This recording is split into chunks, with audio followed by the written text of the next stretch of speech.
On May 31st, the London-based outlet Iran International published a report that, if accurate, would mark one of the most dramatic shifts in Iranian politics in decades. According to the outlet, Iranian President Masoud Pezeshkian has submitted a formal letter of resignation to the office of the Supreme Leader. The letter reportedly states that the civilian government has been systematically excluded from major national decisions, and that hardline factions within the IRGC have seized control of key state affairs. Now, within hours, Tehran went into overdrive, with the presidential office labeling the report baseless, fabrications, and ridiculous media games.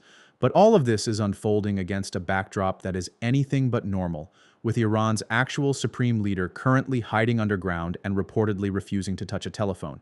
So, in this video, we're going to look at what's actually been reported, why the IRGC now appears to be running the country, and what it all means for the collapsing peace talks with the United States. Let's start with the resignation report itself. According to Iran International, Pezeshkian's letter cited the war's destructive impact on the economy and described the IRGC's strategy of escalating regional tensions as, quote, madness. For context, Iran is currently grappling with reported hyperinflation exceeding 200%, so frustration over the country's economic destruction is entirely plausible. However, the report has not been independently confirmed by AP, Reuters, or CNN. The IRGC-affiliated Tasnim news agency cited a government source insisting Pezeshkian has not resigned and continues to discharge his duties. State media also pointed to a phone call Pezeshkian apparently held with Japan's Prime Minister on June 1st, discussing maritime security in the Strait of Hormuz, essentially offering proof he's still working. So whether this resignation is real, rejected, or simply opposition wishful thinking remains genuinely unclear. Nonetheless, analysts at the Institute for the Study of War note that even if the letter can't be verified, it reflects a documented and intensifying tension within the regime. And that brings us to why the presidency now looks like a hollow shell in the first place, because the man Pezeshkian supposedly resigned to is barely reachable.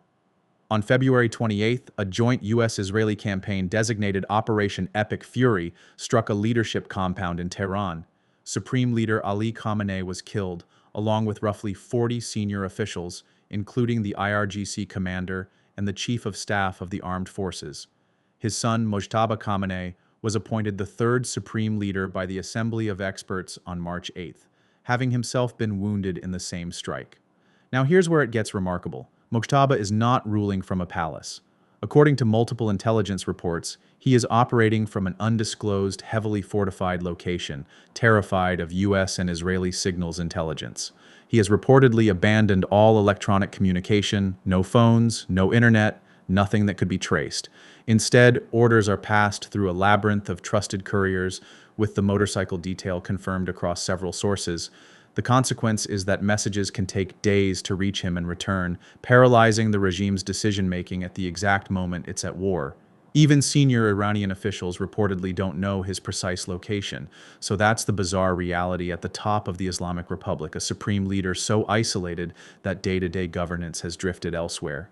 And the obvious question is, into whose hands?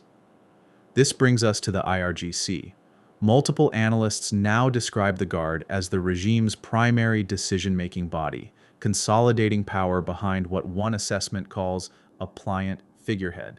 The framework most frequently cited is a Pakistan-style civil-military imbalance, where a civilian government exists as a public-facing facade while the military security establishment holds the real authority. Figures like Ahmad Vahidi are reportedly holding the lion's share of power, while Parliament Speaker Mohammad Bagher Ghalibaf, who previously led the peace negotiations, has apparently been left out in the cold. And this has immediate consequences for diplomacy. On June 1st, Iran suspended its indirect message exchanges with the United States, officially blaming Israel's expanding offensive in Lebanon and Gaza. This comes just days after President Trump declined to sign a tentative 60-day ceasefire memorandum during a Situation Room meeting on May 29th, sending it back and demanding tougher language on disposing of Iran's enriched uranium stockpile. That stockpile, by the way, is estimated at 900 to 970 pounds of highly enriched material. Iran has called handing it over a red line. Now, there's a structural reason the IRGC has little interest in any deal. The Guard is estimated to control between 20 and 40% of Iran's economy, much of it through shadow fleets, front companies, and cryptocurrency networks built specifically to evade sanctions. In April, the U.S. Treasury seized roughly $1 billion in Iran-linked crypto as part of its own counter-campaign. The uncomfortable implication is that for the IRGC, sanctions aren't purely a punishment. They're the very mechanism that sustains its black market empire. Peace, and the economic normalization it would bring, could expose and dismantle exactly that.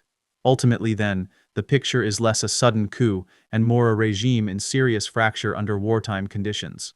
The civilian government may still technically function, but the referee who once balanced it against the guard is dead. The new supreme leader is hiding in a hole, and the talks that might have ended the war are now frozen. Whether the presidency survives in any meaningful form or becomes a permanent facade genuinely remains to be seen.